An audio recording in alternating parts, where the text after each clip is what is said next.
একটা জিনিস আপনি চিন্তা করুন, এই জিনিসটা ভাবলে আমার কাছে অবাক লাগে। অনেক মানুষকে আমি দেখতে শুনতে পাই, তার বাচন ভঙ্গি, তার কথাবার্তা আমি শুনতে পাই। এক ভদ্রলোক সে নিজেই বলছে যে আলহামদুলিল্লাহ হুজুর, আল্লাহ পাকের অশেষ মেহেরবানি, আপনাদের দোয়া, খুব ভালো আছি, ছেলে সন্তানকে মানুষের মতো মানুষ বানাইলাম।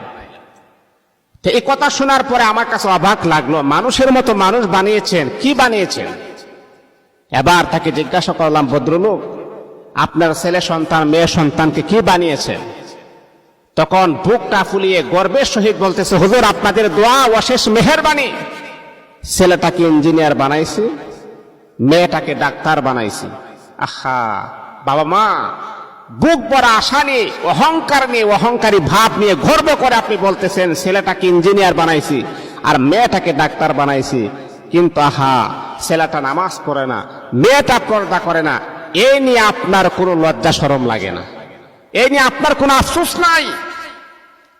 এই নিয়ে আপনার কোনো হিতাহিতি নাই? ছেলেটা নামাজ পড়ে না, মেয়েটা পর্দা করে না, একবারও তাদেরকে আপনি জিজ্ঞাসা করলেন না। কিন্তু কাল কিয়ামতের কঠিন মাঠে আমার আল্লাহ আপনাকে যখন হিসাব নেবেন, ধরবেন, তখন আপনি কি হিসাব দিবেন? হাজী সাহেব, কি হিসাব দিবেন আপনি আল্লাহ পাকের কাছে? দুনিয়ার জমিনে একটু টাকা পয়সা ইনকাম করার জন্য ছেলেটাকে ইঞ্জিনিয়ার আর ডাক্তার বানাইছেন, এতে তো কোনো সমস্যা নাই, কিন্তু আপনার ছেলে নামাজ পড়ে না, আপনার মেয়েটা পর্দা করে না, এটা নিয়ে আপনার কোনো লজ্জা শরমও লাগে না? কিছু কিছু বাবা মা হাসরের মাঠে ছেলে সন্তান মেয়ে সন্তানের অভিযোগের কারণে তারা জাহান্নামী হয়ে যাবে। কিছু বাবা মা, ওই সময় আপনার সন্তান আপনার জন্য কাল হয়ে যাবে। সন্তান বলবে, রব্বুল আলামিন, আল্লাহ আমার বাবা মা আমাদেরকে 5 ওয়াক্ত নামাজের ব্যাপারে আমার বাবা মা আমাদেরকে একবারও তাকিদ করে নাই।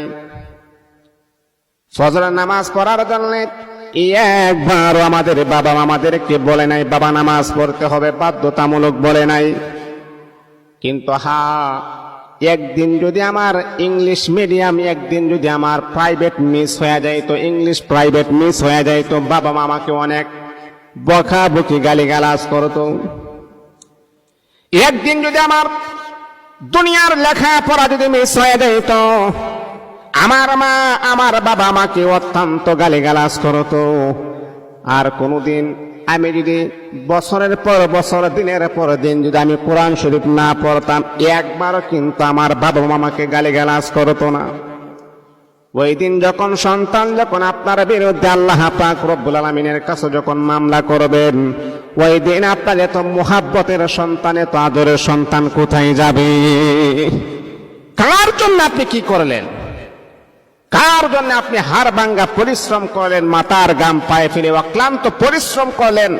আপনার সন্তানের ভবিষ্যৎ যেন উজ্জ্বল বাণী হয়, ভবিষ্যৎ যেন সুন্দর হয়। আর কাল কিয়ামতের কঠিন মাঠে ওই সন্তান আপনার বিরুদ্ধে আল্লাহ পাকের আদালতে আপনার বিরুদ্ধে মামলা দায়ের করবে। একবারও বলে নাই নামাজ পড়ার জন্য, একবারও বলে নাই রোজা রাখার জন্য। আল্লাহ পাক রব্বুল আলামিন তখন বাবা মাকে বলবে, ও বাবা মা, আমি তো চেয়েছিলাম তোমাদেরকে ক্ষমা করে দেওয়ার জন্য, মাফ করে দেওয়ার জন্য, কিন্তু না, আমি তো পারবো না। তোমার সন্তান তোমার বিরুদ্ধে মামলা দায়ের করেছেন, এই মামলা যতক্ষণ পর্যন্ত খারিজ না হবে, শেষ না হবে, ততক্ষণ পর্যন্ত আমি আল্লাহ তোমাদেরকে ক্ষমা করব না। এই জন্য মুহতারাম হাজিরিন, মা বাবা আমরা যারা রয়েছি, আমাদের ইমানি দায়িত্ব হচ্ছে, মা বাবার ইমানি দায়িত্ব হচ্ছে সন্তানকে 5 ওয়াক্ত নামাজের আদেশ করা, হুকুম করা, মেয়েটাকে পর্দার জন্য হুকুম করা। এইরকম দায়িত্ব জ্ঞান যদি আমাদের না থাকে, তাহলে কাল কিয়ামতের কঠিন মাঠে ওই সন্তানের কারণে আমরা জাহান্নামী হয়ে যাব। ছেলেটা ইঞ্জিনিয়ার, মেয়েটা ডাক্তার, এই নিয়ে গর্ব করেন, কিন্তু নামাজ পড়ে না, রোজা রাখে না, হজ করে না, যাকাত দেয় না, একবার আপনার শরম লজ্জা লাগে না? বিয়াদব কোথাকার! আবার নিজেকে নিজে বড় পাক্কা ইমানদার মুমিন দাবি করে। আপনার চাইতে বেহায়া, আপনার চাইতে নির্লজ্জ, আপনার চাইতে কুলাঙ্গার আল্লাহর জমিনের ভিতরে